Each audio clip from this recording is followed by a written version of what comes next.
Hello बच्चों, let's see this question and here this question say how do mineral occur in igneous and metamorphic rocks। क्या question आपसे बोल रहा है कि जो इग्निशियस रॉक होती हैं और मेटामॉर्फिक रॉक होती हैं इसमें मिनरल्स कैसे आता है, कैसे अकरेंस होती है मिनरल्स की इन दोनों रॉक में, वो आपको बताना है। क्वेश्चन का यहाँ पे की कॉन्सेप्ट है minerals in the igneous and the metamorphic rock. ये मेटामॉर्फिक है आपका, मेटामॉर्फिक, ठीक है। तो ये मेटामॉर्फिक और इग्निशियस जो है रॉक के नाम होते हैं। ये दो पहाड़ होते हैं, चट्टानें होती हैं दो तरीके की, मेटामॉर्फिक, इग्निशियस और सेडिमेंट्री। तो यहाँ पे हमसे पूछा है कि इग्निशियस और मेटामॉर्फिक रॉक में मिनरल्स कैसे आते हैं।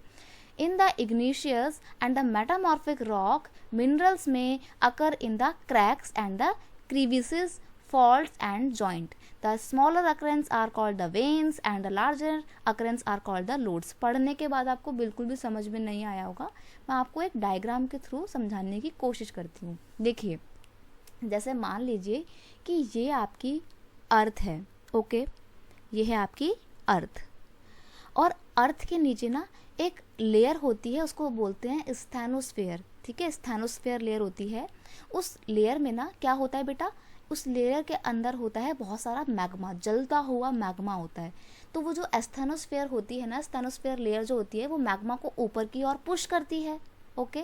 तो जब ऊपर की ओर पुश करती है, तो दोबारा से मैं बनाती हूँ एक बार, अर्थ की लेयर, स्थैनोस्फेयर आपकी लेयर हो गई है, और ये हो गया आपका मैग्मा।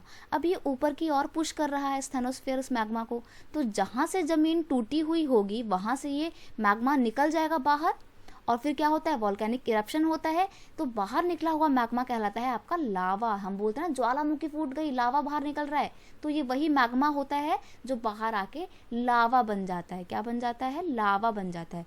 तो लावा जब बन जाता है तो ये बन जाती हैं चट्टानें। अब लेकिन मान लीजिए कि अंदर जो मैग्मा है वो बाहर नहीं निकल पाया, वो अंदर ही अंदर जम गया, ठीक है। जैसे कि यहाँ से निकला था, यहाँ पे आके जम गया, लेकिन बाहर नहीं निकल पाया। तो जो बड़े बड़े जो टुकड़े बन जाते हैं ना मैग्मा के, इनको हम बोलते हैं लोड्स। क्या बोलते हैं, इनको हम बोलते हैं लोड्स।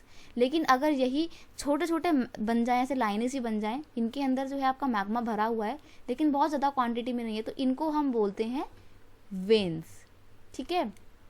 और जो आपके मिनरल्स होते हैं वो कहाँ पे बनते हैं, मिनरल्स बनते हैं इन पहाड़ों के बीच में। पहाड़ों के बीच में जो क्रैक्स होते हैं ना बेटा, क्रैक्स होते हैं, और जो फॉल्ट होते हैं, जॉइंट्स होते हैं, सर्विसेज होती हैं, इनके अंदर आपके मिनरल पाए जाते हैं। क्रैक्स को एक बार आप समझ लीजिए, जैसे मान लीजिए कि ये आपका पहाड़ था, ठीक है।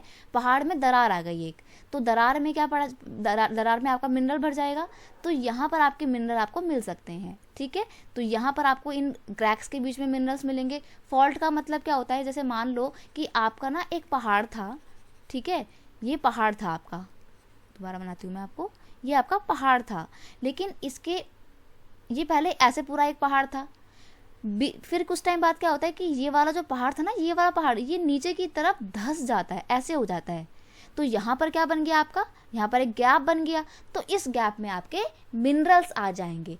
इस तरीके से आपको मेटामॉर्फिक और इग्निशियस रॉक में फॉल्ट के तौर पे, क्रैक्स के बीच में और जॉइंट्स के बीच में मिनरल्स मिलते हैं। और कुछ मिनरल आपको इन वेन्स में मिल जाएंगे, और कुछ मिनरल आपको यहाँ पर इन लोड्स के बीच में, लोड्स के बीच में मिल जाएंगे। जो मोटा सा मैग्मा का एरिया होता है वो लोड्स होता है, और जो पतली पतली लाइनें से होती हैं वो वेन्स होती हैं।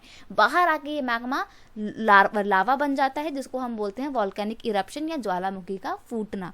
इन्हीं में आपका क्या पाया जाता है, मिनरल्स पाया जाता है। I hope you understand it well. Best of luck.